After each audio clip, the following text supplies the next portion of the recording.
Rei dos reis, Senhor dos senhores, que foi cortado por nós para nos salvar, mas ressuscitou entre os mortos. Glória te damos a ti. Amém. Amém.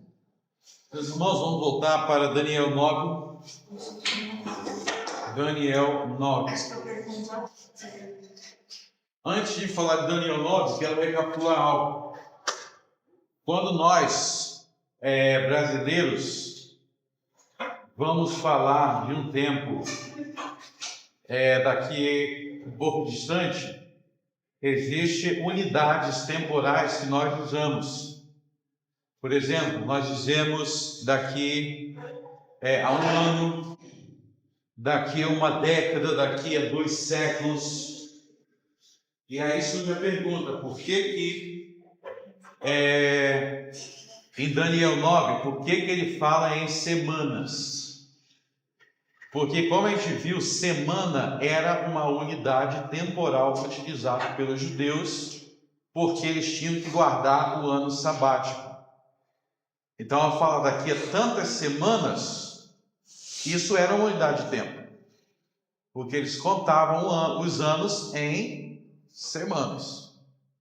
Então, para eles, não era uma unidade de tempo enigmática, mas era uma unidade de tempo estabelecida por Deus, que os anos tinham semanas dos anos sabáticos. Então, da mesma forma que você fala daqui a 3 décadas, daqui a 2 séculos, eles falavam tantas semanas, porque eles tinham que contar de 7 em 7.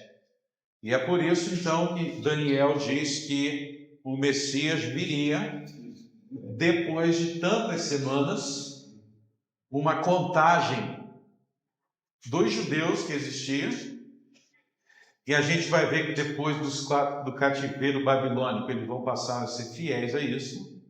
O livro de Neemias fala que eles passaram a ser fiéis,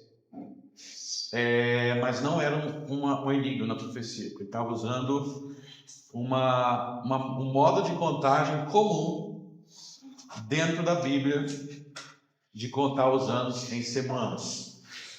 E então, como Daniel disse, o Messias veio 483 anos depois da saída da ordem de Neemias 2 e 483 anos depois, e ele vai falar aqui especificamente da morte do Messias, em que o Messias foi cortado.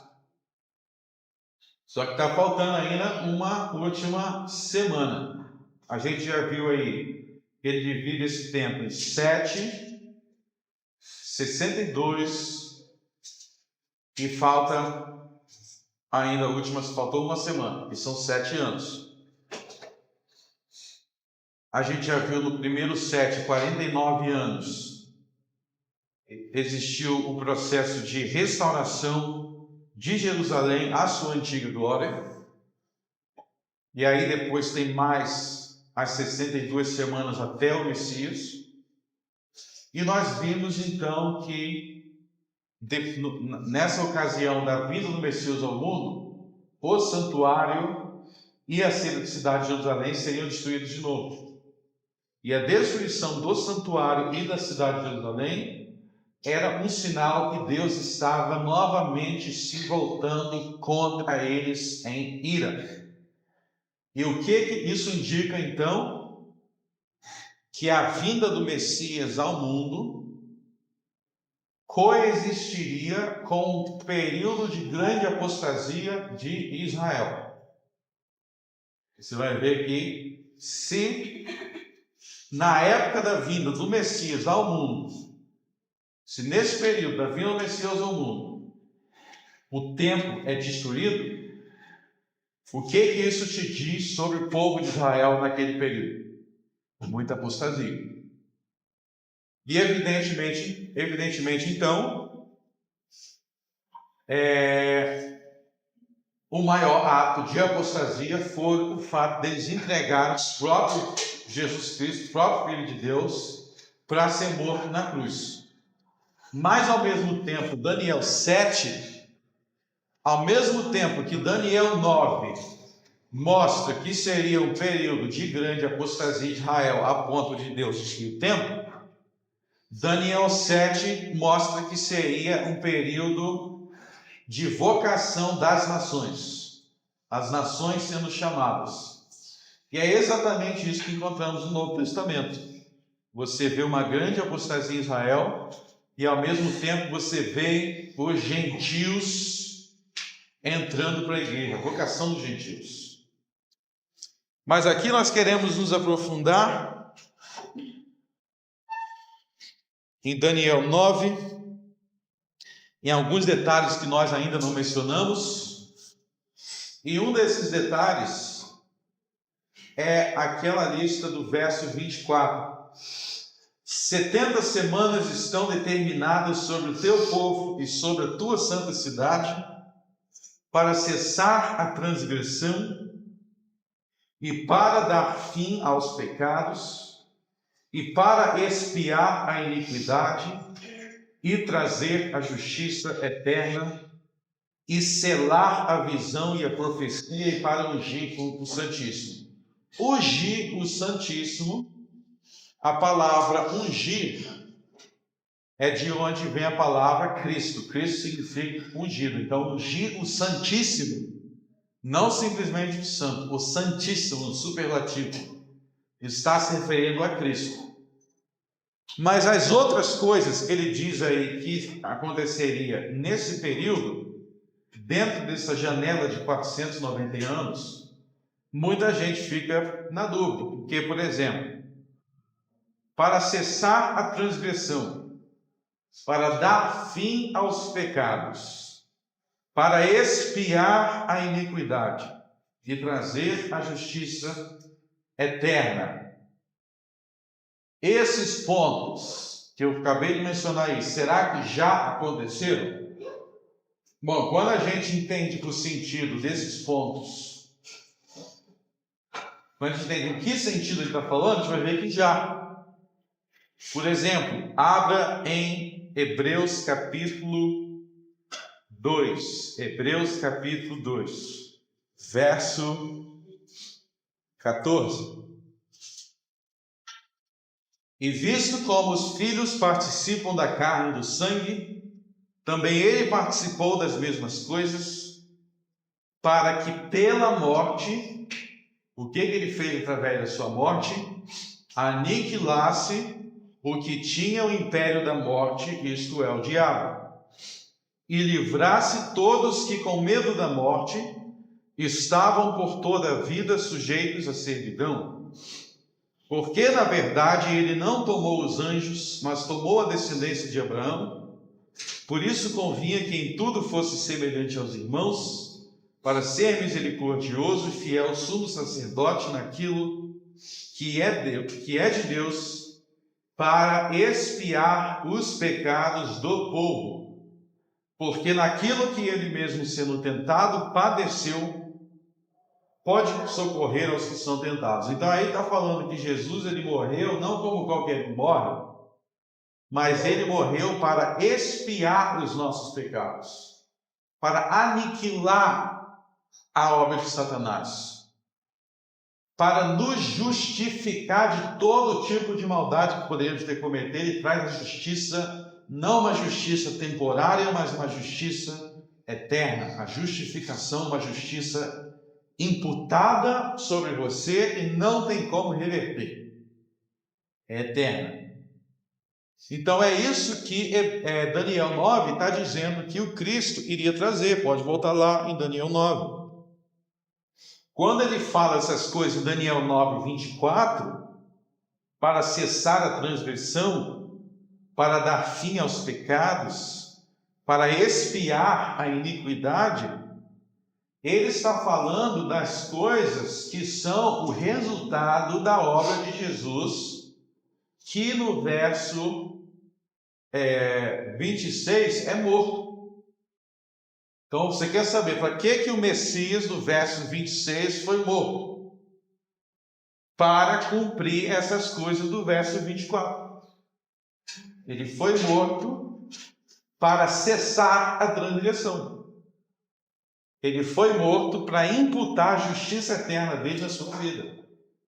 Ele foi morto para dar fim aos pecados. É isso que a morte de Jesus aconteceu por isso.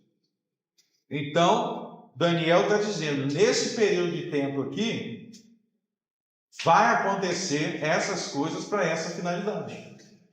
Para isso. Tem duas coisas aí, ó. Para selar a visão e a profecia.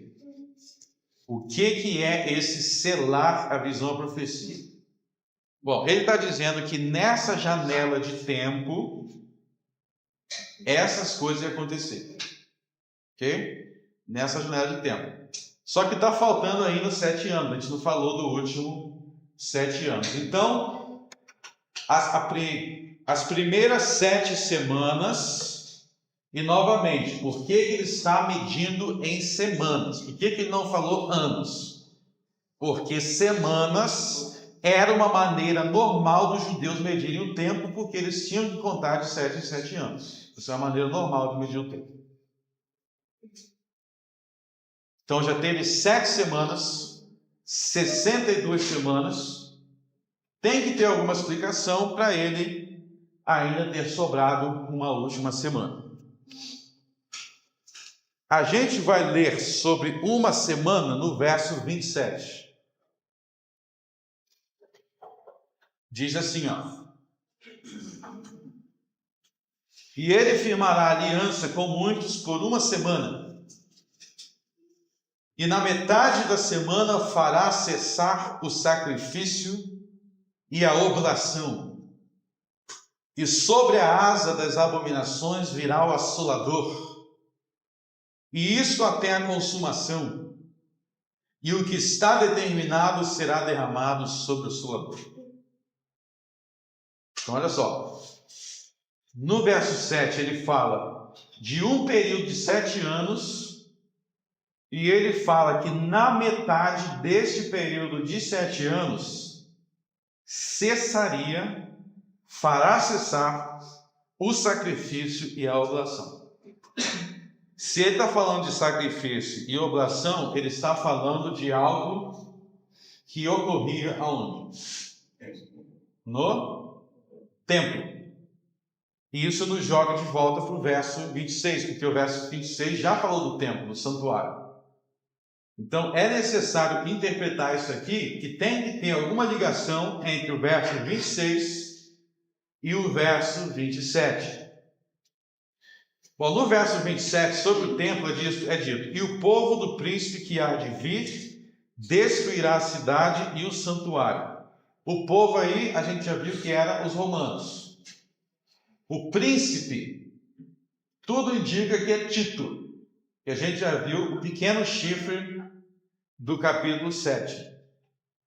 E aí existe uma dúvida sobre, no verso 26, diz assim: e ele firmará aliança com muitos.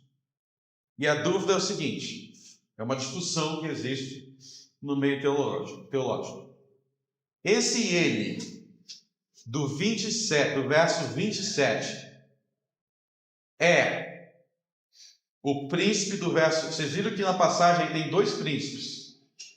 No verso 25, o príncipe é quem? O Messias. No verso 26, o príncipe é quem? Tito. Então tem 2 príncipes. Então no verso 27, quando fala ele, está falando de Tito ou está falando de Jesus? É um debate que existe. Eu vou te dar a minha posição. Eu creio que o ele do verso 27 é Jesus. Ok? Eu creio que é Jesus. Quando diz ele firmará a aliança, a palavra firmar aí tem a ideia no hebraico de confirmar. Uma confirmação. É a ideia de que é algo que existe, mas a gente está reforçando que é isso mesmo. Quando ele fala, na metade da semana fará cessar o sacrifício e a oblação, eu sou levado a crer que, como ele está falando da destruição do santuário, e na destruição do santuário os sacrifícios deixaram de ser oferecidos, logo eu acho difícil desvincular uma coisa da outra. O santuário vai ser destruído e vai parar de ter sacrifícios. Eu acho que é evidente que está falando do mesmo assunto, se você entender que era um santuário que tinha um sacrifício.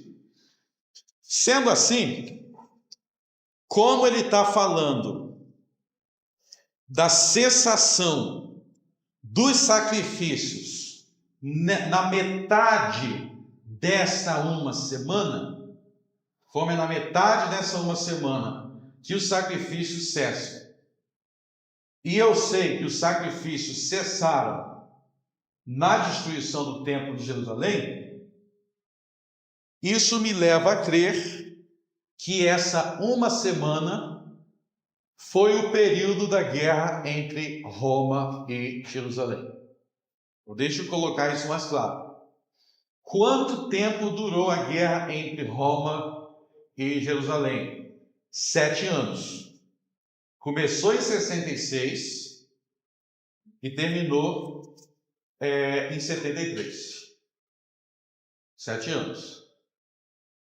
Quando que o templo foi destruído? Na metade da guerra.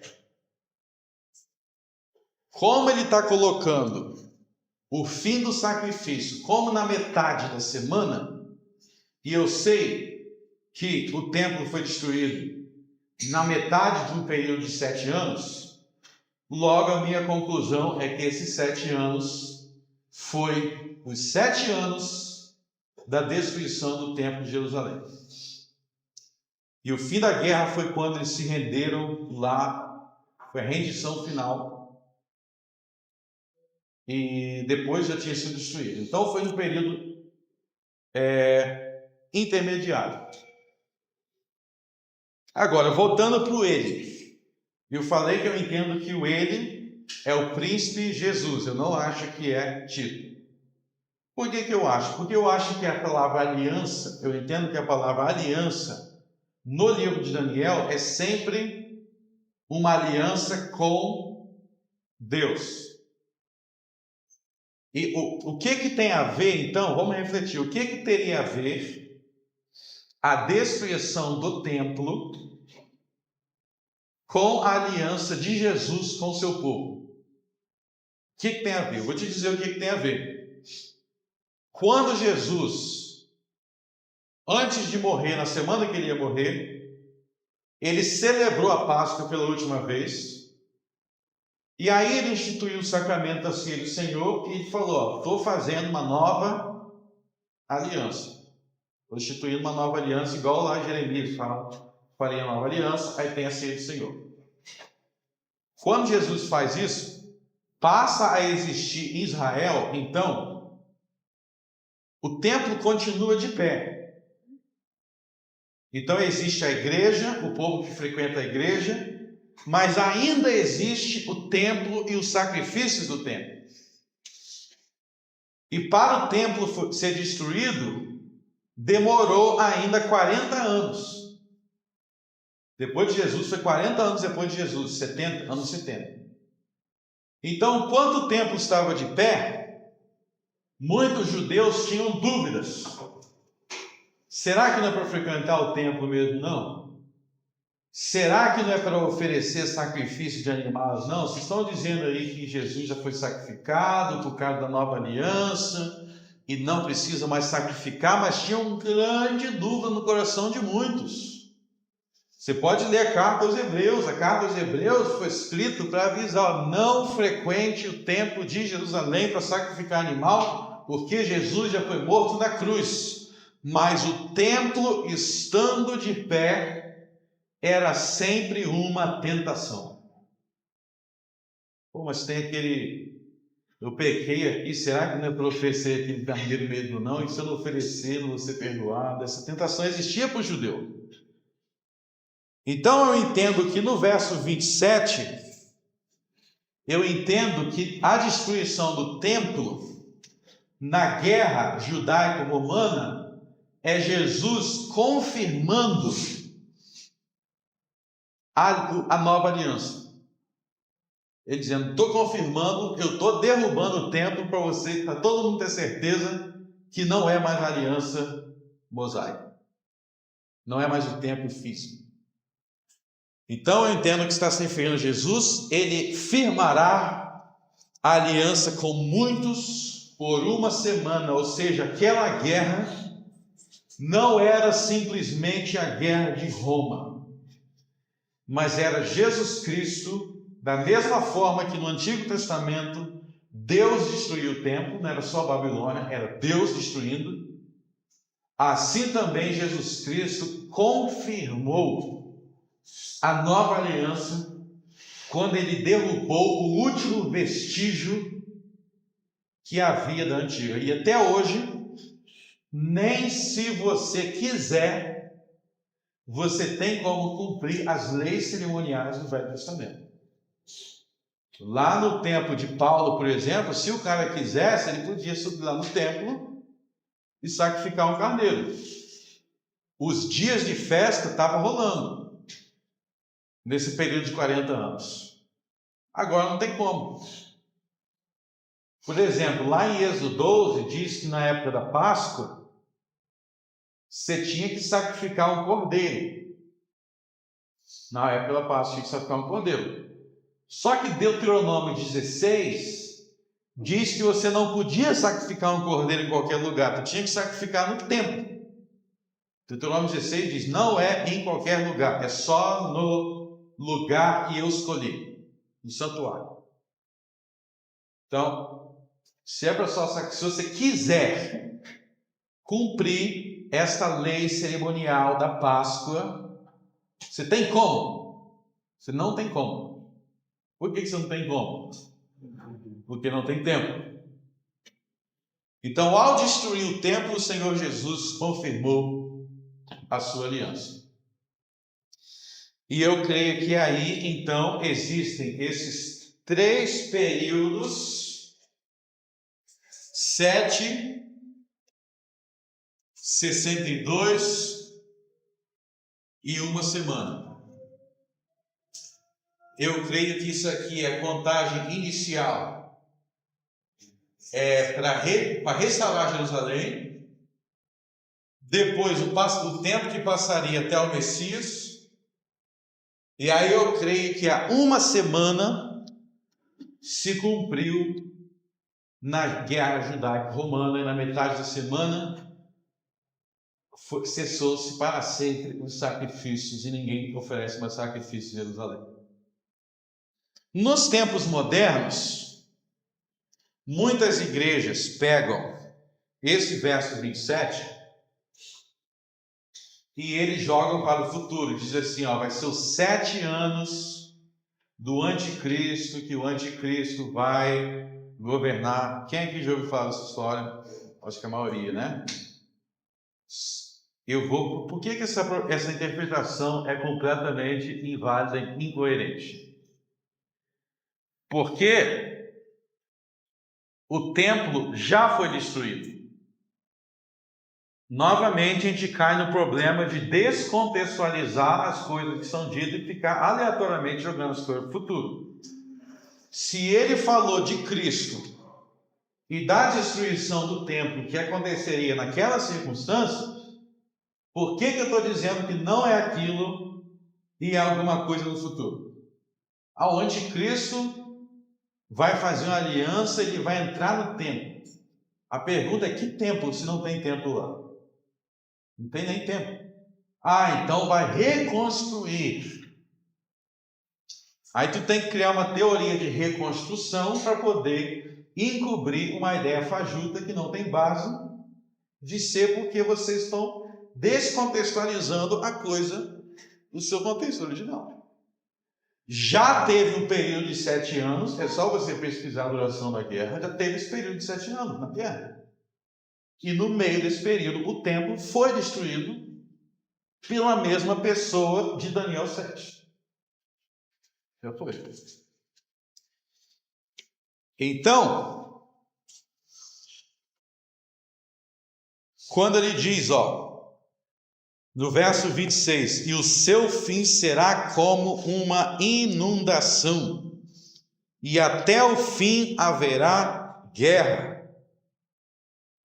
Aí não é novamente o fim do mundo, está falando do fim da cidade e do santuário que está falando que vai ser destruído. Não está falando até o fim do mundo vai ter guerra. Até o fim da destruição, não seria como lá em Antíoco. Lá em Antíoco ele não destruiu o templo. Ele profanou, mas depois eles conseguiram restaurar. Aqui não, até se acabar. Não sobrou pedra sobre pedra. Não sobrou nada. Nada, absolutamente nada. E por 2000 anos, os judeus não têm templo. Então, tudo nesse capítulo aqui, mesmo que possa existir alguns questionamentos sobre alguns detalhes, é muito óbvio o contexto e as circunstâncias em que as coisas ocorrem no primeiro século na vida de Cristo. E aí, eu vou ler aqui para vocês. Isso aqui é um livro escrito por um grande homem de Deus chamado Atanásio. Atanásio foi um teólogo do século IV. Ou seja, quando Atanásio aqui, tem várias obras dele aqui, contra os pagãos, a encarnação do Verbo, apologia ao imperador Constâncio, e tem outras obras aqui, mas eu vou ler uma parte da obra dele. O nome deste capítulo é Contra os Judeus Incrédulos. E este capítulo é ele argumentando contra os judeus que não acreditavam em Jesus. Ele vai dar um monte de argumento para provar que Jesus era, sim, o Messias. Eu não vou ler tudo, porque é muito longo. Eu recomendo este livro aqui, mas eu vou ler uma parte. Presta atenção. Isso ele falando contra os judeus. Talvez incapazes de resistir diante de tantas evidências, e já deu um monte de evidências, não negarão as Escrituras. Entretanto, asseguram que ainda esperam o Verbo, que é Deus, e ainda não veio. Ele está falando que os judeus vão falar, não, a gente acredita nisso, mas Jesus ainda vai vir. Quer dizer, eles vão dizer que o Messias ainda vai vir. Presta atenção na resposta de Atanásio. Eis o que eles repetem a porfia, sem saírem de sua ousada oposição aos fatos evidentes. Mas aqui também serão refutados, não por nós, mas por Daniel, que era muito prudente e anuncia a época atual e o advento divino do Salvador nesses termos. 70 semanas foram fixadas para o teu povo e tua cidade santa, para fazer cessar a transgressão e os pecados, para expiar e perdoar a iniquidade e instaurar a justiça eterna, para selar visão e profeta, e para ungir o santo dos santos. Ficarás sabendo, pois, e compreenderás isto, desde a promulgação do decreto sobre a restauração e reconstrução de Jerusalém, até o reino do ungido. Isso aqui ele está citando Daniel 9. Agora olha só o que ele fala. Talvez pudessem encontrar pretextos nos outros profetas e atribuir ao futuro o que está escrito. Mas o que poderão dizer ou contrapor a esse texto? Nele indica o Cristo. Não se anuncia ungido somente como homem, mas como santo dos santos. Jerusalém subsistiu até a sua vinda, mas em seguida cessaram em Israel profeta e visão. Então o que ele está falando? Os outros profetas, você pode falar, não, ainda vai vir alguém assim. Mas Daniel, o que você vai falar? Porque Daniel dá a data, e desde que Jesus veio, Jerusalém foi destruído, e eles não têm mais profetas, acabou a profecia, acabou a visão, e acabou Jerusalém, acabou o tempo. O que vocês vão falar sobre isso? Isso que está perguntando.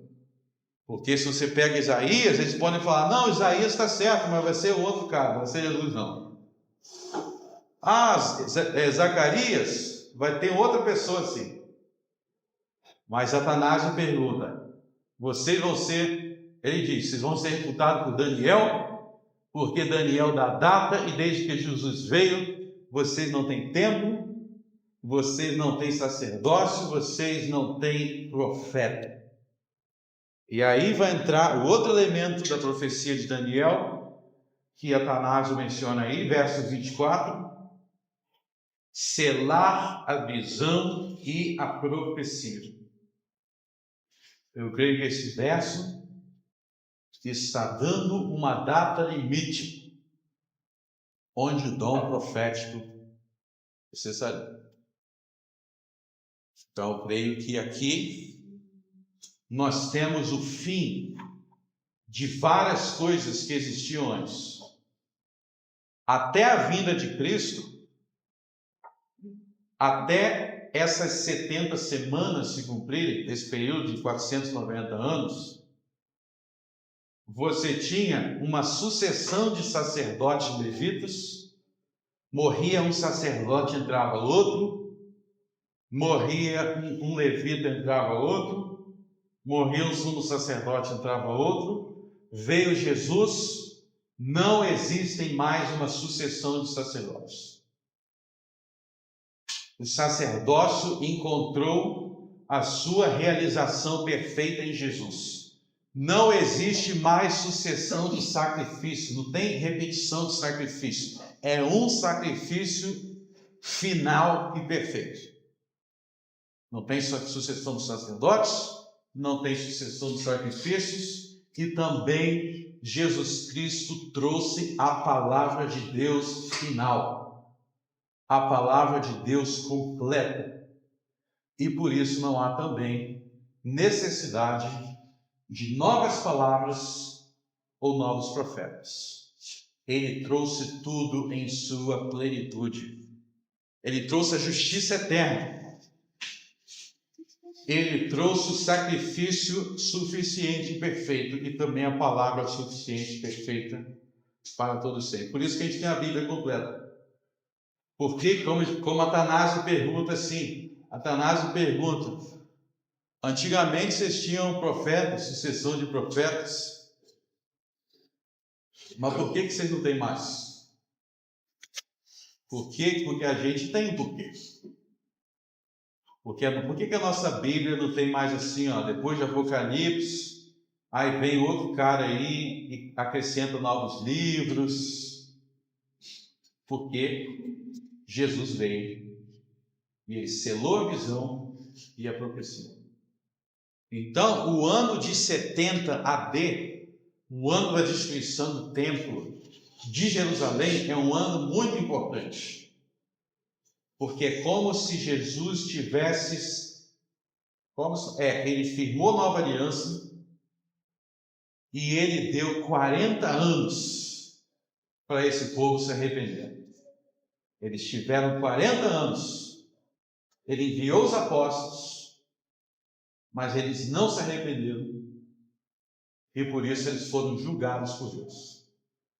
E tendo sido julgados por Deus, eles foram espalhados por todas as nações da terra, que até o dia de hoje continua espalhado, continua em aflição, 2000 anos, sempre uma confusão. Pode analisar a história, sempre uma confusão. Então isso é o livro de Daniel. O livro de Daniel, como os grandes teólogos já falaram, apresenta provas incontestáveis de Jesus Cristo é verdadeiramente o Messias, o Salvador do mundo. Por isso, o mundo inteiro, ele é adorado no mundo inteiro. Ele é adorado em tudo quanto é língua. Jesus é adorado por brancos, negros, índios, esquimós, todo mundo, tudo quanto é raça, cor, idioma. No dia de domingo, quantos idiomas ao redor do mundo, Jesus, o seu nome é clamado? Ao redor de todo mundo. Em alguns lugares mais, em outros lugares menos, mas Daniel disse que a pedra vai continuar a crescer até encher toda a terra. Vai continuar a crescer até encher toda a terra. Então, meus irmãos, nós vimos aí basicamente todas as profecias de Daniel. Eu já mostrei para vocês que Daniel previu a história dos reinos que dominariam sobre Israel desde a sua época até o tempo do Messias, quando ele instituiria o seu reino eterno. Tudo isso aqui aconteceu, não tem nenhuma palavra que Deus prometeu e não cumpriu. Ele cumpriu todas as suas palavras com precisão e fidelidade, e por isso nós não temos alternativa senão nos prostrarmos diante do Rei dos Reis. Ele é o Cristo, ele é o Salvador do mundo, e ele tem salvado muitos povos e nações desde que o seu reino foi instituído como o Deus-homem, o Messias, o Filho de Deus. A partir daqui, como eu já comentei todas as profecias de Daniel propriamente dito, não significa que eu vou parar de falar de Daniel. Eu vou começar a mostrar as profecias de Daniel sendo comentadas por Jesus e por Paulo. Eu vou mostrar que Jesus e Paulo confirmaram que as interpretações que eu dei aqui estão corretas. Olha só que apoio que eu vou ter, né? Jesus e Paulo vão confirmar que está tudo certo.